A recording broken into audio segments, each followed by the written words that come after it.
तो मैंने previous video में आपको बताया था फॉर्मेट ऑफ रियलाइजेशन अकाउंट, यानी रियलाइजेशन अकाउंट किस तरीके से प्रिपेयर होता है उसका फॉर्मेट मैंने आपको गिविंग फॉर्मेट में या पिक्चर फॉर्म में दिया था। आज हम कहेंगे फर्दर क्या प्रोसेस होती है। तो मैंने आपको स्टार्टिंग में ही बताया था कि प्रोसेस ऑफ रिजोल्यूशन में first of all we have to prepare the realisation account, then partner capital and in last we have to prepare cash account.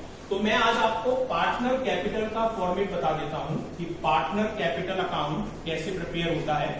तो पार्टनर कैपिटल का फॉर्मेट वही है जो आपने एडमिशन और रिटायरमेंट इनमें यूज किया था, वही है सारा फॉर्मेट, कोई इसमें नया फॉर्मेट नहीं है।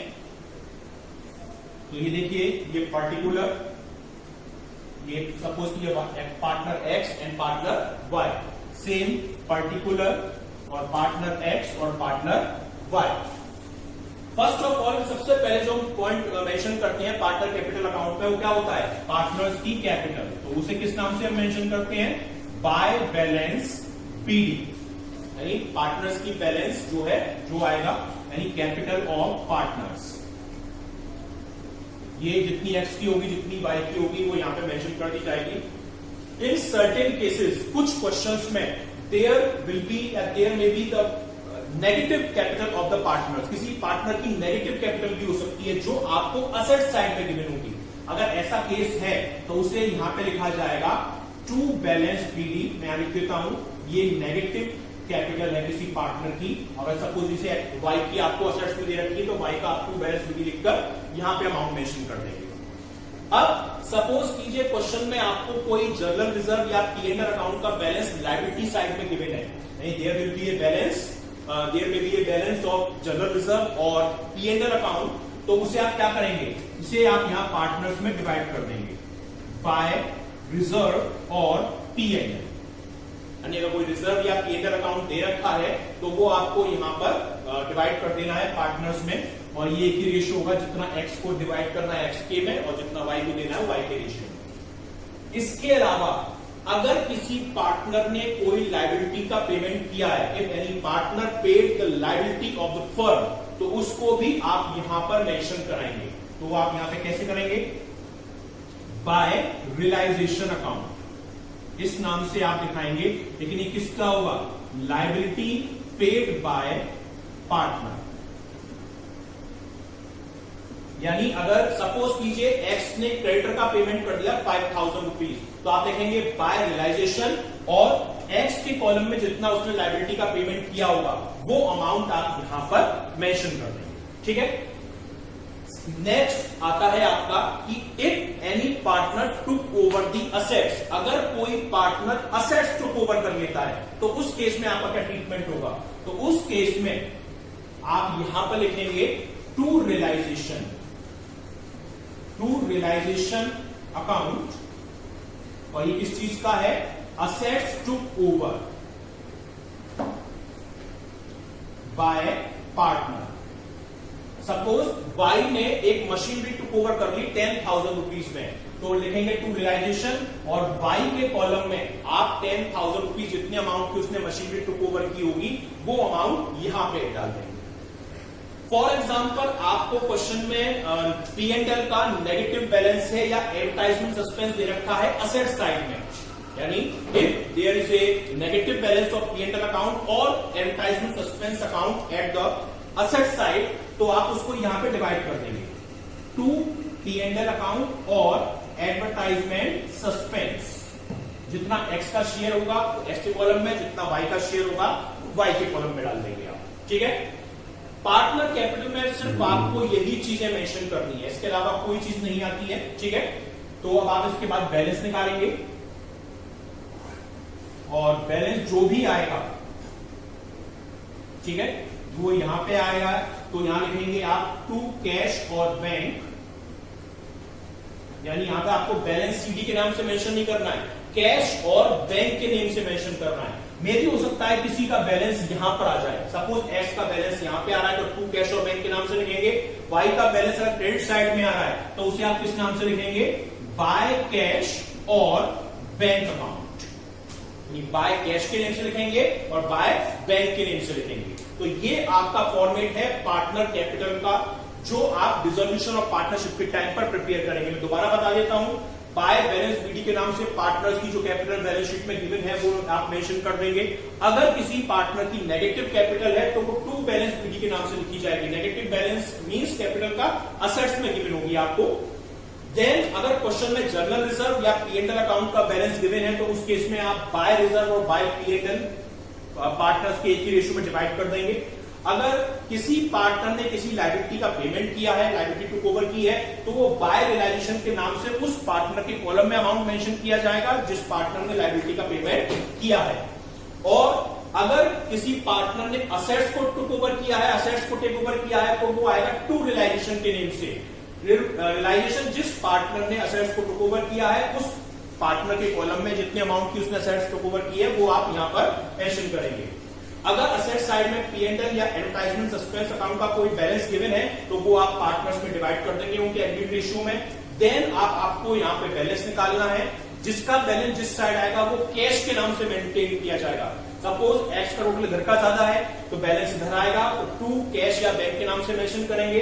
सपोज टोटल वाई का इधर का ज्यादा है तो वाई का बैलेंस इधर आएगा तो उसे आप बाय कैश और बाय बैंक के नेम से मेंशन करेंगे। ठीक है, तो ये फॉर्मेट है आपका पार्टनर कैपिटल अकाउंट का। अब पार्टनर कैपिटल के बाद आपको क्या प्रिपेयर करना है? पार्टनर कैपिटल अकाउंट के बाद आपको प्रिपेयर करना है कैश या बैंक अकाउंट। ठीक है, तो उसका भी फॉर्मेट मैं आपको बता देता हूं कि क्या फॉर्मेट से आप कैश या बैंक अकाउंट बनाएंगे। तो देखिए ये फॉर्मेट किस चीज का है, कैश या बैंक अकाउंट। अब ये कैसे प्रिपेयर होगा कि कैश या बैंक बनाना है, कैश बनाना है या बैंक बनाना है? तो आप क्वेश्चन की बैलेंस शीट को कंसीडर करेंगे।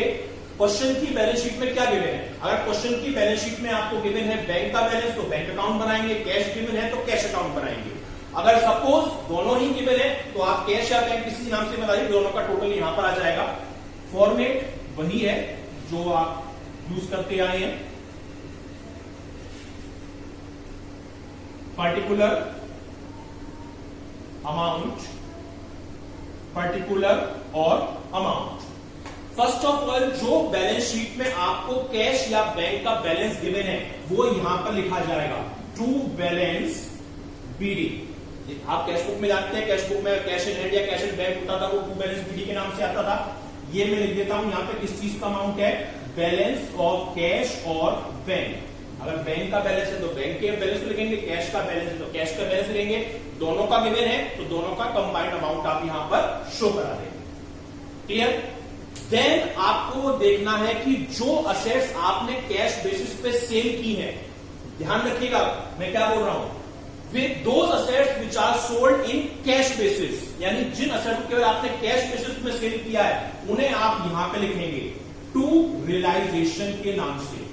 पार्टनर ने टुक ओवर किया है उसे मेंशन नहीं करना है, जो कैश बेसिस पे सेल हुई है केवल उन्हीं असेट्स को मेंशन करना है। मैं लिख देता हूं ब्रैकेट में sale of assets in cash basis.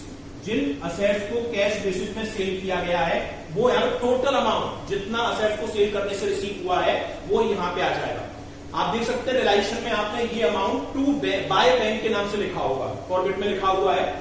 अब अगर आपने लायबिलिटीज का पेमेंट किया है तो लायबिलिटीज के पेमेंट को आप यहां लिखेंगे बाय रियलाइजेशन के नाम से, बाय रियलाइजेशन। और ये किसका अमाउंट आएगा, ये आएगा पेमेंट ऑफ लायबिलिटीज। पार्टनर पे कर रहा है तो नहीं आएगा, फर्म पे कर रही है तो उसको आप यहां मेंशन करेंगे। जो कंबाइंड अमाउंट लायबिलिटीज का पे होगा उस अमाउंट को आप यहां पर मेंशन करेंगे। अब आता है कि अगर क्वेश्चन में पार्टनर का लोन गिवन है, यानी क्वेश्चन में किसी पार्टनर का लोन गिवन है तो उस लोन का भी आपको पेमेंट करना होगा, चाहे क्वेश्चन कहे चाहे ना कहे।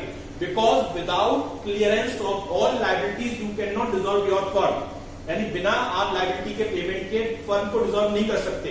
तो क्वेश्चन मेंशन कर रहा है नहीं कर रहा है, आपको पार्टनर की कैपिटल को पे, सॉरी लोन को पे करना ही होगा। किस नाम से आप पेमेंट करेंगे, बाय पार्टनर लोन अकाउंट। जैसे एक्स का लोन आपको लायबिलिटी में दे रखा है 10,000, तो बाय एक्स लोन 10,000 रुपीज आप यहां पे मेंशन कर देंगे। ठीक है, अब देखिए अगर फर्म ने रियलाइजेशन एक्सपेंसेस भी पे किए हैं, मींस फर्म ने पे किए हैं, पार्टनर ने पे किए हैं तो नहीं आएंगे, तो उनको भी आप यहां पे लिखेंगे बाय रियलाइजेशन अकाउंट। तो ये किस चीज का अमाउंट होगा, रियलाइजेशन एक्सपेंसेस का, जितने भी फर्म ने रियलाइजेशन एक्सपेंसेस पे किए होंगे वो अमाउंट आप यहां पर मेंशन कर देंगे। अब लास्ट में क्या होगा, पार्टनर कैपिटल का जो भी बैलेंस आया होगा, जैसे आपने टू कैश या बाय कैश के नाम से मेंशन किया होगा, उसे आप क्रॉस पोस्ट करोगे। क्रॉस पोस्ट मींस अगर टू में बैलेंस आया है तो वो लिखा जाएगा बाय में, अगर बाय में बैलेंस आया है तो वो लिखा जाएगा टू में।